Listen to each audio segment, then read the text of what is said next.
This is News Now on Flow 94.9 FM Omwaya, the flow of God's own state.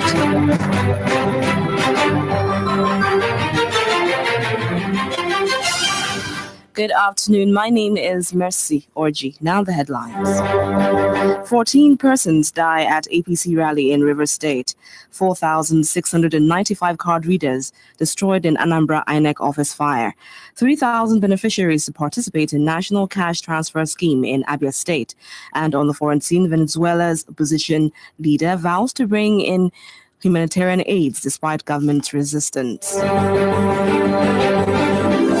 Now the news in details. President Muhammadu Buhari is expressing sadness over the decision of the Supreme Court to bar the All Progressives Congress from participating in all elections in Rivers State. Buhari expressed his view during the APC mega rally in Rivers State yesterday. I am very, very disturbed by the decision that we are not allowed to participate in some of the processes. I have no doubt I got elected, but I have to respect the institutions that I inherited. I assure you and I recommend that you should be patient and resolute.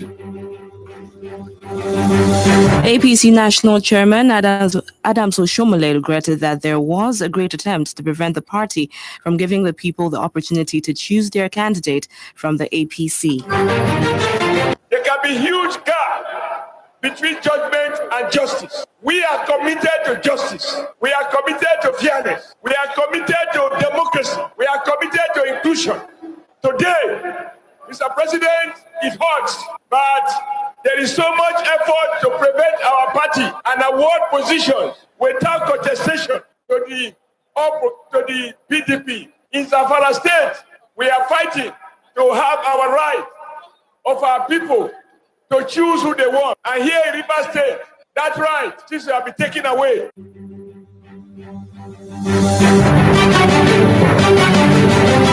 14 persons lost their lives at the end of the presidential campaign rally of the All Progressives Congress at the Amisi Amaka Stadium in Port Harcourt, Rivers State. The persons died in a stampede around the gate of the stadium as the crowd attempted to leave the venue of the campaign. 8 other persons were critically injured as they were marched on as people rushed to go home after listening to President Muhammadu Buhari, who was the last speaker of the APC event. Those who were seen lying lifelessly on the ground include 3 middle-aged women and a man. The incident happened around 4 p.m. after the president and his entourage had left the stadium. Ogun State Governor Ibikunle Amoshun has expressed sadness over the sanction threat by APC over the violence which marred the party's presidential rally in Ogun State. He further warned against any attempt to rig the election in the state, stressing the people's mandate must be respected.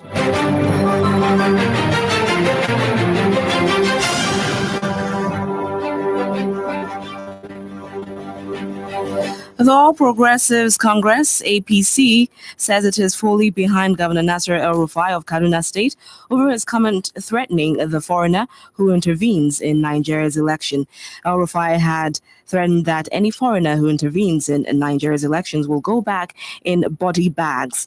However, the APC National Secretary, Lanre Issa Onilu, the party backed the governor, insisting Nigeria is capable of running its affairs without external interference. What about body bag? What did El-Rufai say that is wrong? We stand fully behind the statement. As regard any country that thinks that we are a colony, that we have a right to defend every inch of this country, and we are not a banana republic. So what Governor El-Rufai said clearly is the position of this government that we are proud as Nigerians and we are ready to defend the integrity of this country.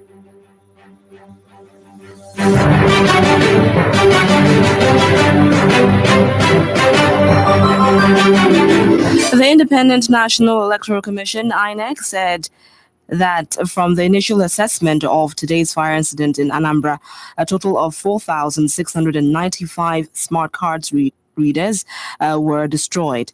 A spokesman for the commission, Festus Okoye, who disclosed the information, assured that immediate measures to ameliorate the situation, including the mopping up of some spare card readers from other states, are already in progress. He added that with the steps taken so far, the commission remains confident that elections in the state will proceed as scheduled.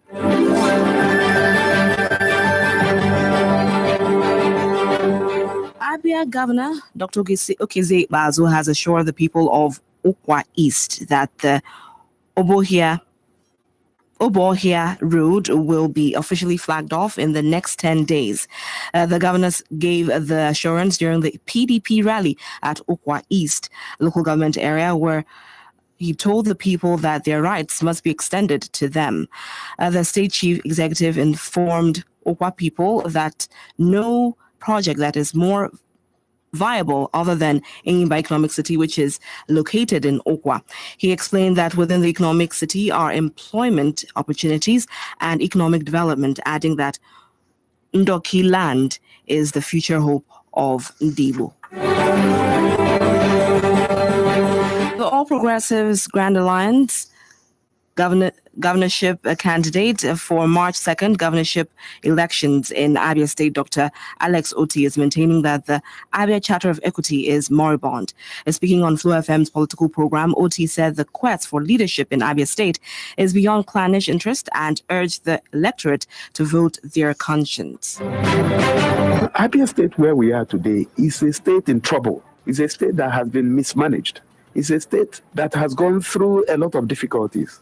And where we are is that we need somebody with competence, somebody that has the capacity, somebody that has the skills, somebody that is sound, that understands how the economy works to take over the affairs of the state. So that's why I refer to that document as moribund. It's of no use. Speaking on the Enyimba Economic City project, he questioned the priority projects of the PDP-led government in Abia State. What had happened is that we have had a government that is very, very high on propaganda and very low on performance. If you go into the social media or if you watch TV, you will see a lot of adverts pretending that things are well in Aba. Truth be told, Aba people know what is happening in Aba. Enyimba Economic City, my criticism is based on the records of this government. And I had said that there are 1,000,001 MOUs that this government had signed, so many of them. All you hear is signing of MOU, flag off of a project, you never hear about commissioning. And I go by records. And I have my fears that this government, except that it's a largely private sector-driven project, if it is about government driving this project, I do not see that they will deliver it. However, the Abia State Commissioner for Information, John Oki-Kalu, is disagreeing with the Abga chieftain, saying that Abia founding fathers envisaged the latter controversies and drew up the agreement to ensure equitable distribution of power and opportunities in the state. The Abia Charter of Equity formed the basis for the creation of Abia State, defined the relationship between the people of Abia State. For Christ's sake, the Charter of Equity was signed in 1981, August 2nd, and you can see a copy with me. Now, the document he disparaged here was actually endorsed by no less a person than Dr. Amayo Okpara, the late Premier of Eastern Nigeria. That document was drawn up on the basis of 2 senatorial zones, Umuahia and Aba, plus a district that joined from the other side, that is Isquato. He warned politicians against injustice and attempts to marginalize a section of the state. Let me also point out this. In any society where people disparage social justice and equity, you won't see progress. In South Africa, we saw bloodletting for many years because people were fighting for equity and social justice. You cannot come and sit down here, even without Charter of Equity, and say to the people of Abia South Senatorial Zone that their son, who has for all intents and purposes, outperformed the man from Abia North, outperformed the man from Abia Central, should not go for second term. 3,000 beneficiaries have been screened to participate in the 5,000 Naira monthly cash transfer program of the federal government for the poorest of the poor in Nigeria. The head of unit, Abia State Cash Transfer Program, Chinedu Nwoko, revealed in an interview with Flow FM News that Abia State has a benchmark of 20,000 beneficiaries, adding that the enrollment process is ongoing. It's a World Bank supported program that is designed for the bottom poor, the poorest of the poor, the vulnerable and the aged. It's a program that is being supported both by Abacha Repatriation and the federal government. As it stands now, we're operating in 6 local government areas in Abia State. Isialangwa North, Isialangwa South, Ubunabo, Upa East, Abia South, Ohafia, and Umunochi in Abia North. We have about 3,000 beneficiaries that's been screened, identified to participate in this program.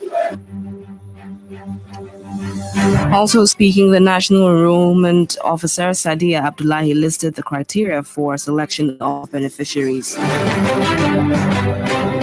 The beneficiaries are identified through a process called the community-based targeting approach. The community-based targeting approach, otherwise known as CBT, is a process whereby the members of the communities identify who is poor and vulnerable amongst them. The activity is carried out by a coordinating body, which is the National Social Safety Net Coordinating Office. Abia is the 24th participating state in the scheme, which commenced in 2016, which is aimed at reducing poverty at community level. The All Progressives Congress APC Abia State chapter is urging the Independent National Electoral Commission (INEC) to desist from any form of taking sides with any political party in the forthcoming elections. It also charged all registered voters in the state to stand their ground and resist any form of election rigging, beginning from Saturday's presidential and National Assembly elections, no matter who is involved.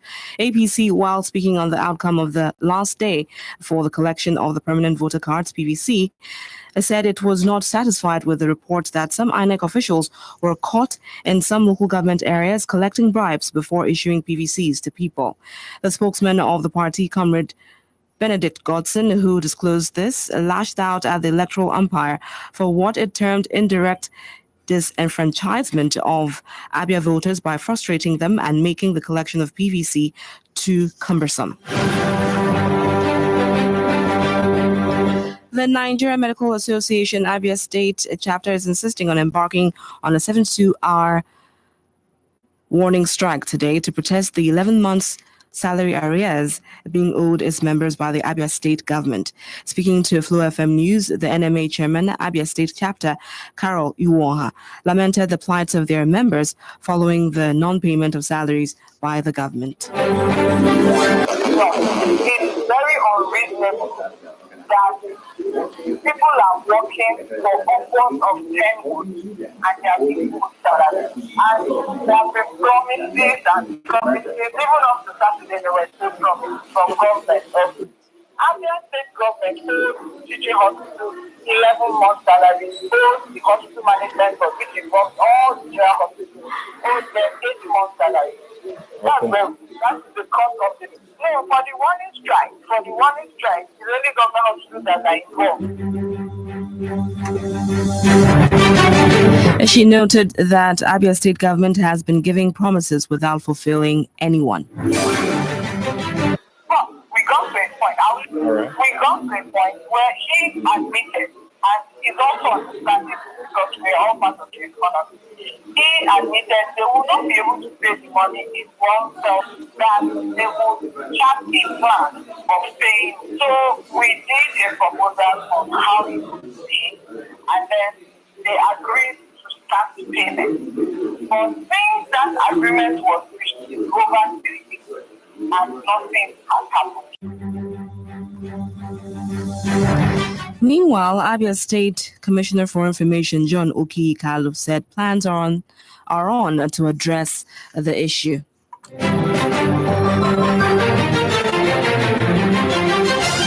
News now on Flow 94.9 FM continue shortly with business, foreign and sports news. Stay tuned.